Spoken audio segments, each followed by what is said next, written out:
Bakit kailangan natin alagaan ang puso natin?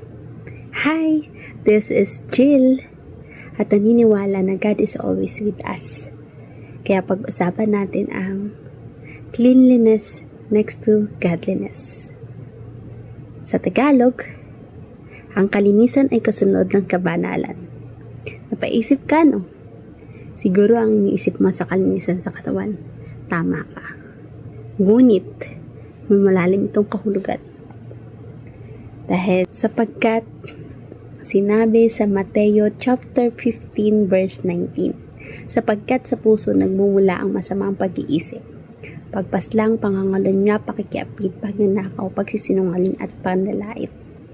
Kaya pakaingatan ninyo ang puso dahil yan ang pinakamasamang sangkap sa tao. Magpatawad at magmahal ka.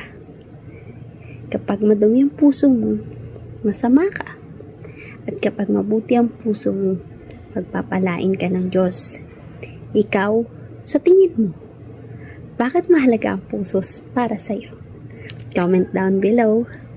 At don't forget na rin subscribe and follow my YouTube channel, Migumijil, and my TikTok, Migumijil, and this follow my FB account, Angelica B. Adonio.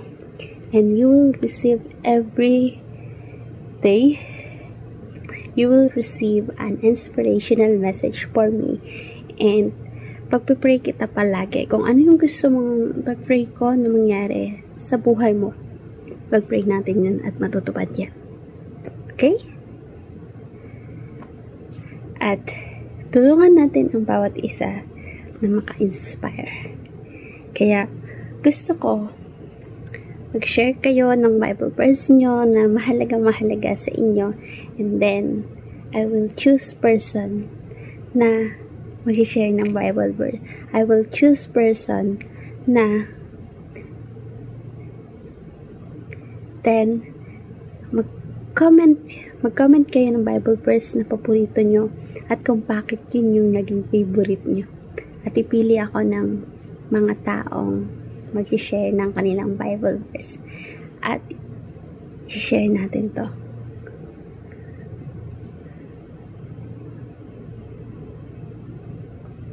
Isip po.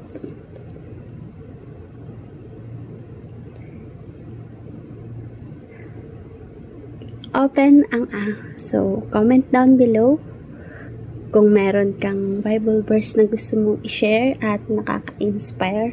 Why not? Comment down